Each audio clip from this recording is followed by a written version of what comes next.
Au nom du Père, du Fils et du Saint-Esprit. Amen. Mes très chers frères et sœurs, nous célébrons saint Antoine de Padoue. Et je devrais plutôt dire saint Antoine de Lisbonne, puisque, comme je vous l'ai déjà expliqué, le nom des frères franciscains est toujours le prénom religieux qu'ils ont choisi avec leur ville de naissance. Saint Antoine est d'ailleurs le seul saint franciscain dont la ville de décès est restée plus marquante que la ville de naissance. Je vous l'avais expliqué, par exemple, Saint Padre Pio, on ne dit pas Padre Pio de San Giovanni Rotondo, mais on dit Saint Padre Pio de Pietrelcina, parce qu'il est né dans ce village-là. Et en plus, je dirais qu'à chaque fois que je prononce le nom de Saint Antoine de Padoue devant des portugais, ils font des sauts au plafond en disant « mais il est né à Lisbonne ». Et c'est vrai que c'est quand même grâce à eux que Saint Antoine est connu un peu partout. Alors Saint Antoine, il est connu par cette statue que l'on voit à peu près partout. Je crois qu'il n'y a presque pas une seule église au monde qui n'a pas une statue de Saint Antoine, avec ses lys pour symboliser sa pureté, sa robe de frère franciscain et l'enfant Jésus.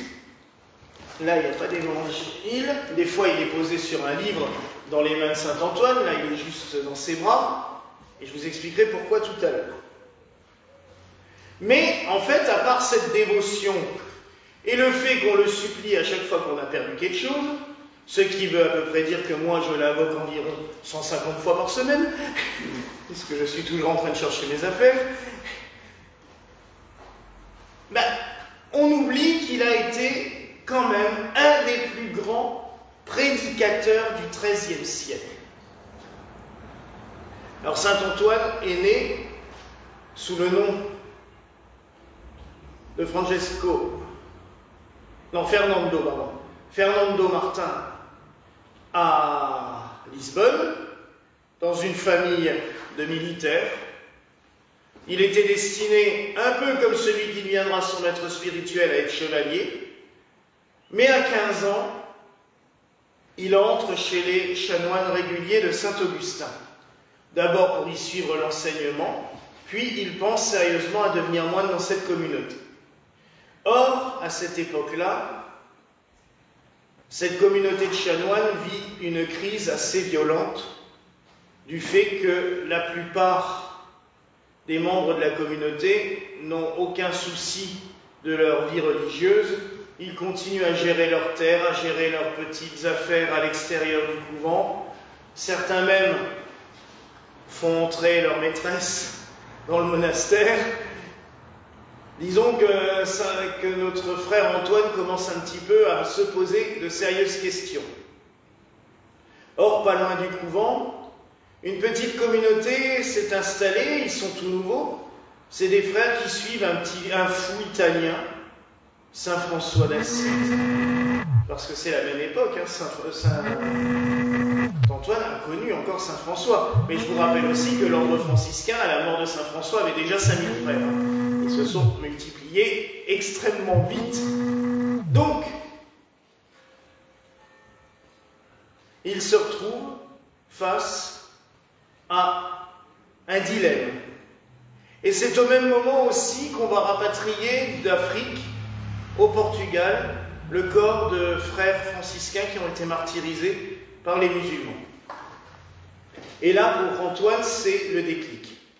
Il quitte le couvent, dans des circonstances qui ne sont pas forcément très agréables, parce que vous savez que quand on quitte une communauté, même si c'est pour une bonne raison, pour une bonne cause, tout le monde vous en veut et tout le monde peste contre vous. Donc, il se fait très mal voir, mais il rentre chez ses frères franciscains. Dans le but, à l'origine, de devenir missionnaire, mais il pense en Afrique. Or, comme toujours avec notre Seigneur Jésus-Christ, il nous envoie toujours là où on n'a pas décidé d'aller. Et la mission est souvent beaucoup plus importante et beaucoup plus sympathique, mais je vous rappelle quand même que Philippe Néri voulait être missionnaire aux Indes, il a fini par évangéliser la ville de Rome, réévangéliser la ville de Rome. Saint Antoine voulait prêcher aux Africains, il a prêché en Espagne, en Italie, au Portugal, dans le sud de la France, mais il n'a jamais vu l'Afrique. Donc il se retrouve à prêcher, avec un effet phénoménal, totalement bouleversant, car quand il se retrouve dans le sud de la France, on est en pleine hérésie cathare. Et malheureusement, des deux côtés, il y a des exactions qui poussent à des violences terribles, des meurtres, des massacres, totalement. Des deux côtés, ça tue à tour de bras, au point que la guerre contre les Albigeois ou les Cathares, on appellera ça une croisade aussi, puisque c'est de la même violence que ce que l'on vit à la même époque en Terre Sainte. Étonnamment, il y a plusieurs personnages qui sont, je dirais, sur le feu de l'action pour prêcher aux Cathares et pour essayer de les convertir. Il y en a qui prennent les armes. Saint Antoine prend sa bouche et il se met à prêcher et il va convertir des centaines et des centaines de Cathares. Il continue vers l'Italie où il va prêcher aux Bogomiles, qui sont aussi une partie des hérétiques. Il revient dans le sud de la France, où il est nommé provincial pour le sud. Il va créer un couvent à Brive, dans des grottes. C'est toute une série de grottes qu'il va transformer en monastère pour ses frères. Ces grottes existent toujours, c'est toujours un lieu de pèlerinage extrêmement fréquenté. Il y a toujours des frères franciscains sur place, les grottes de Saint-Antoine, et il va y vivre quelque temps, pas énormément, puisque je rappelle quand même que Saint-Antoine de Padoue est mort à l'âge de 36 ans, donc c'est très peu. Il va poursuivre son chemin et à la mort de Saint François, il devient provincial d'Italie.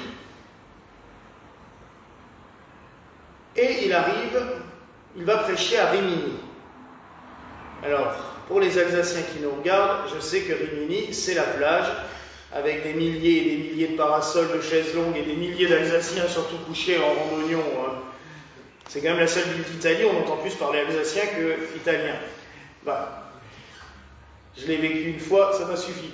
Mais Rimini, on l'oublie d'ailleurs, parce que c'est ça qui est tragique, c'est quand on y pense maintenant, et on est sur la plage, on oublie totalement que dans la ville de Rimini, il y a des sanctuaires merveilleux, et notamment 2 sanctuaires, un qui va rappeler une prédication phénoménale de Saint Antoine, qui va se mettre au bord de la mer, qui va se mettre à prêcher, à tel point que tous les poissons sortent de l'eau et font des sauts et des bonds devant lui pour écouter sa prédication. C'est un événement qui a été un des plus caractéristiques de la vie de Saint Antoine. Un autre événement, il passe sur le marché avec le Saint-Sacrement pour aller le porter à un malade. Et un marchand ne fait pas la génuflexion et ne se signe pas. Et Saint Antoine lui fait un peu la remontrance, et ce marchand lui dit « Oh, ton bout de pain, je ne vais pas me mettre à genoux devant. » Et Saint Antoine lui dit « Moi, je te dis que même ton âme se mettra à genoux devant le Saint-Sacrement. » Et le marchand lui dit « Bah, si c'est vrai, je me convertirai. » Saint Antoine lui dit « Je reviendrai la semaine prochaine et tu verras. » La semaine suivante, Saint Antoine revient avec le Saint-Sacrement. À l'époque, la custode, on la mettait autour du cou, on la tenait dans les mains, mais elle était accrochée par une chaîne. Il arrive devant le marchand et l'âne se met à genoux. Le marchand se convertira et on fera une chapelle à l'endroit de ce miracle eucharistique. Si Saint Antoine prêchait tellement, c'est qu'il passait aussi des heures et des heures en prière. Et une nuit, il a eu la chance de voir l'enfant Jésus lui apparaître. Il l'a eu dans les bras et il dira toute la nuit, il est resté dans mes bras. Pour cela qu'on le représente avec l'enfant Jésus. Alors maintenant, avant de raconter sa mort, j'aimerais quand même vous dire pourquoi est-ce qu'on l'invoque pour chercher des objets tout le temps. Et le pauvre, il a le monstre, c'est inimaginable le nombre de fois où on le supplie dans une journée. Mais plein de monde, parce que je sais. Tout simplement, c'est qu'un jour, il devait prêcher et il a voulu consulter. À l'époque, on avait quelques livres, c'était pas des centaines, mais il avait un gros livre qui s'appelait le commentaire des psaumes. Chaque psaume était un petit peu commenté par un auteur spirituel. Et il le cherche partout, il ne le trouve pas. C'est un voleur qui lui avait embarqué. Et il va prier, et le voleur va être pris de remords, et il revient et lui rapporte. Et c'est pour cela que du coup, on invoque Saint Antoine pour retrouver les objets qu'on a perdus. Alors Saint Antoine, combien de temps a-t-il vécu à Padoue pour qu'on l'appelle Saint Antoine de Padoue? Eh bien, à peine quelques semaines. Parce qu'il arrive à Padoue pour faire une prédication, tout simplement. Puis il tombe malade, il attrape de l'hydroplésie, il va être totalement exténué, vous imaginez, il a 36 ans, mais depuis l'âge de 15 ans, ça fait quand même 20 ans qu'il parcourt les routes en long, en large, en travers, en diagonale, et tout à pied. Les franciscains marchaient à pied, ils ne marchaient pas à dos de mulet ni à cheval, c'était tout à pied. Donc, vous imaginez un petit peu l'état de fatigue et de santé. Et en fait, il va s'endormir là. Entre-temps, il avait été aussi, à un moment donné, conseiller du pape. Et donc, on enterre Saint Antoine. On est en 1231. Et les foules arrivent en quantité. Mais en quantité, ça n'arrête plus. Le tombeau est visité jour et nuit. Les malades sont guéris quasiment instantanément en frôlant la tombe. À tel point que le pape, qui à l'époque ne vit pas trop loin, puisqu'il était plus souvent en Ombrie qu'à Rome, il arrive, il monte vers Padoue, et voyant la quantité astronomique de miracles, va prononcer la canonisation en 1432. Antoine est mort le 13 juin 1431, il est canonisé le 30 mai 1432. Moins d'un an. C'est le procès de canonisation le plus rapide de l'histoire. Parce que face à la foule, face à la quantité de miracles, il ne pouvait pas faire autrement. Et très vite, c'est vrai que son culte va se faire connaître parce que les franciscains, étant très nombreux, vont raconter au Portugal tout ce qu'il s'est passé dans la vie de ce frère Antoine de Lisbonne. Et les Portugais vont se l'approprier tout de suite. Il est de chez nous, c'est notre saint. Et ainsi, il va être vénéré et nommé patron, saint patron du Portugal, aussi quelques années après sa mort. Et les missionnaires portugais, après, vont l'emmener partout. Ainsi, on va trouver aux Amériques tout plein de missions Saint-Antoine. Parce que c'est logique pour eux, ils l'emmènent avec eux. Ils vont aller en Inde, ils vont emmener Saint-Antoine de Padoue avec eux. Ce qui fait que maintenant, il y a même des temples hindouistes où il y a des statues de Saint-Antoine vénérées comme des divinités parmi tous les autres dieux hindous. Entre Ganesh et Krishna, vous avez Saint-Antoine. Et il est très vénéré en Inde. C'est un des saints les plus vénérés dans ce pays. Les Italiens, par la suite, notamment avec l'immigration italienne au début du XXe siècle, vont là aussi emmener Saint-Antoine du côté de New York, qui va être très vénéré. Même en France, c'est les Italiens qui ont ramené avec eux Saint-Antoine. Il y a d'ailleurs plusieurs sanctuaires en France qui lui sont totalement dédiés, où il y a tous les ans de très grands pèlerinages. Donc vous voyez à quel point il est connu. Mais il est connu, comme je vous l'ai dit, pas par la dévotion de chercher des objets, mais tout simplement par sa prédication. Et le Seigneur a voulu manifester à quel point Saint Antoine a été un prédicateur excellent. C'est que une centaine d'années après sa mort, on a ouvert son tombeau. Le corps n'était plus qu'un squelette, entièrement, sauf la langue, qui était intacte dans la mâchoire. On a ouvert la mâchoire, la langue était parfaite. Et elle a été déposée dans un reliquaire précieux, et elle est toujours comme si elle avait été coupée il y a une demi-heure.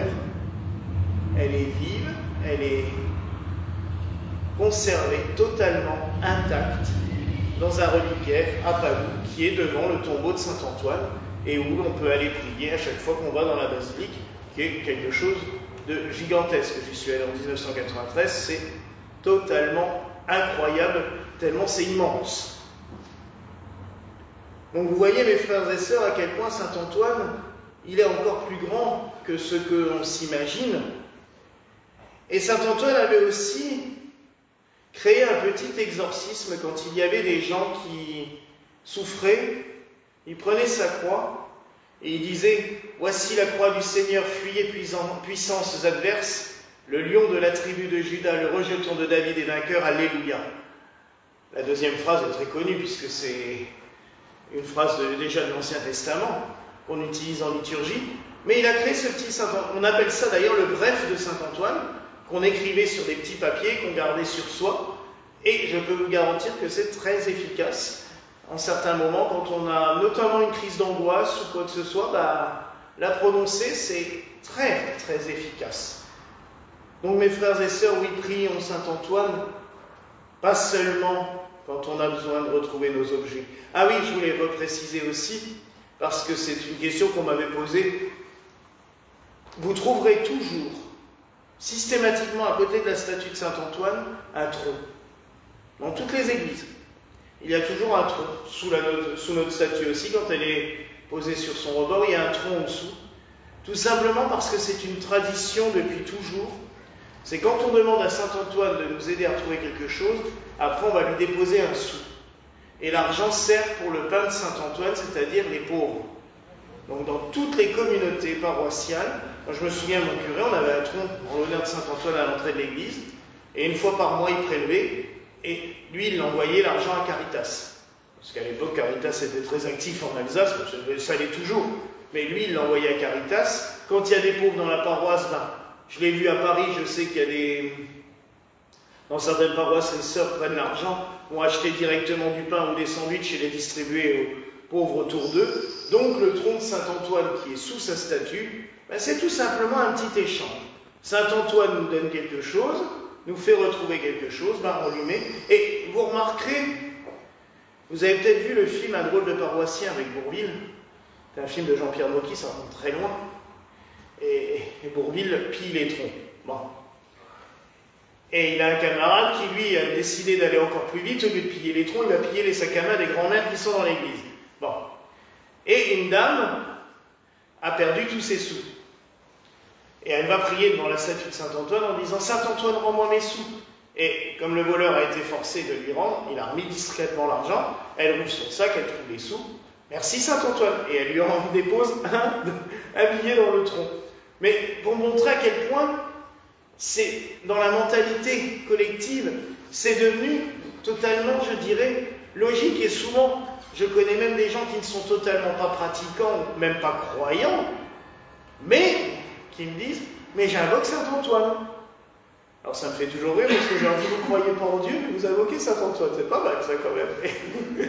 Je dis « la preuve qu'il y a bien quelqu'un au-dessus, puisque Saint-Antoine vous écoute, c'est bien que... » Bon. Mais c'est des fois un petit moyen pour glisser. Mais donc, oui, c'est un échange qu'on fait avec Saint-Antoine. Tout simplement, toi qui t'es occupé des plus pauvres, aide-moi à retrouver mes affaires, et moi, j'aiderai les pauvres aussi. Alors oui, prions Saint-Antoine, qui nous aide à, non seulement à retrouver nos affaires, mais surtout à toujours retrouver Dieu quand nous le perdons. Parce que souvent, dans nos colères, dans nos détresses, dans nos souffrances, dans nos maladies, on a tendance un peu à l'égarer. On ne sait plus où il est, parce qu'on ne peut pas le voir. On ne sait plus où on l'a mis. Eh bien, Saint-Antoine peut nous permettre de le retrouver. Parce qu'il a fait une seule chose toute sa vie, c'est prêcher la parole, prêcher les évangiles. Et je dirais aussi, demandons ce jour à saint Antoine de Padoue de veiller sur tous ceux et toutes celles qui prêchent la parole. Parce qu'on a besoin de prière, on a besoin de soutien. Il y a des fois, c'est compliqué. Il y a des fois, je vous avoue qu'on ne sait pas toujours quoi dire, non plus. Et on a besoin d'avoir des saints qui nous aident de là-haut pour nous soutenir.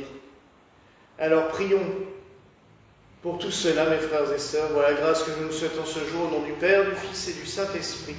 Amen.